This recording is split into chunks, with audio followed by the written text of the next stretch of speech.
আসসালামু আলাইকুম। শিমু কিচেন আপনাদের সবাইকে স্বাগত জানাচ্ছি। আজ আপনাদের সাথে শেয়ার করব দারুণ একটা স্বাদের টিকিয়া বা কাবাব তৈরির রেসিপি।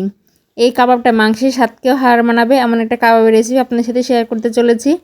আর এটা দেখতে যেমন সুন্দর, খেতেও কিন্তু অসাধারণ, দুর্দান্ত এবং লোভনীয়। তো চলুন আমরা কথা না বাড়িয়ে কাবাবটি রান্না করা শুরু করে দিই। আর এর জন্য আমাদের প্রথমেই চুলায় পানি বসিয়ে দিয়েছি। পানিটা গরম হয়ে গেলে এর মধ্যে দিয়ে দিচ্ছি স্বাদ অনুযায়ী লবণ, হাফ চা চামচ লবণ দিয়েছি। এবার দিয়ে দিচ্ছি 1 কাপ সয়াবিন। এই কাবাবটা আমি সয়াবিন দিয়ে তৈরি করব, তবে কাবাবটা খেতে এতটাই টেস্টি হয় যে বলার অপেক্ষা রাখে না। এটাকে 5 মিনিট আমি সিদ্ধ করে নিয়েছি যাতে সয়াবিনটা ভালোভাবে সেদ্ধ হয়ে যায়। আর আমি সিদ্ধের সময় লবণ দিলাম, এতে করে সয়াবিনের টেস্টটা কিন্তু আরও বেড়ে যাবে। 5 মিনিট পরে আমি চুলার জালটা বন্ধ করে এটা স্ট্রেনারের মধ্যে নিয়ে পানিটা ছেঁকে নিয়েছি। এবার এটাকে একটু ঠান্ডা করে নেব যাতে হাত দিয়ে ধরতে পারি।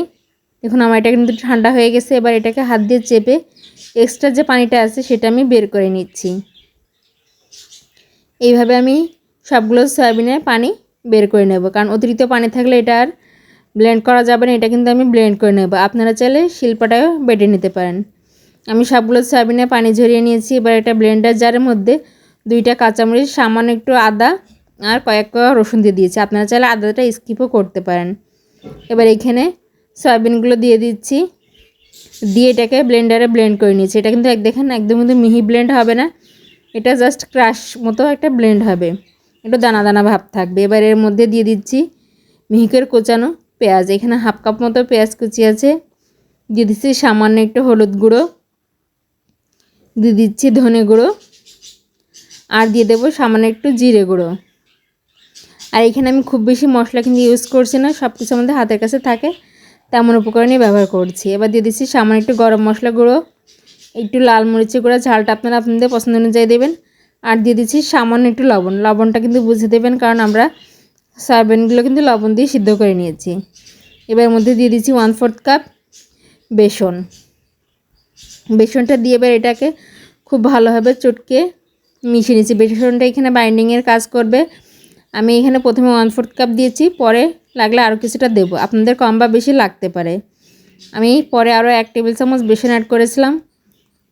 দেখুন আর মিশ্রণটা কিন্তু খুব সুন্দর হয়ে গেছে। এবার এখান থেকে হাতে তেল লাগিয়ে নিয়েছি। এবার অল্প অল্প পুর নিয়ে কাবাবের শেপটা দিয়ে নিচ্ছি। দেখুন আমি কীভাবে করছি, এভাবে ঘুরিয়ে ঘুরিয়ে গোল গোল একটা শেপ দিয়ে নিচ্ছি। আমি একইভাবে আরও কিছু তৈরি করব, আমি আপনাদের আবারও দেখিয়ে দিচ্ছি। পরিমাণ মতো পুর নিয়ে প্রথমে কিন্তু হাত দিয়ে ভালোভাবে চেপে নিতে হবে, এতে করে এটা আর খুলে যাবে না বা ভেঙে যাওয়ার সম্ভাবনা থাকবে না। তারপরে হাত দিয়ে চেপে চেপে একটু গোল করে নেবেন যাতে সাইডে ফাটলগুলো না থাকে। একটু ঘুরিয়ে ঘুরিয়ে আপনাদের পছন্দ অনুযায়ী শেপ দিয়ে নেবেন। এটা রেস্টে রাখার কোনো প্রয়োজন নেই, আপনারা তৈরি করে নিয়ে এগুলো ভেজে নিতে পারেন। এবার আমি চুলায় তেল বসিয়ে দিয়েছি, আর এটা আমরা শ্যালো ফ্রাই করবো, যে জন্য এখানে আমি 1/4 কাপ মতো তেল দিয়েছি। তারপরে চুলার হিটটা মিডিয়াম টু লোতে রেখে আস্তে আস্তে কাবাবগুলো দিয়ে দিচ্ছি। 3 থেকে 4 মিনিট পরে এটাকে উল্টে দিচ্ছি।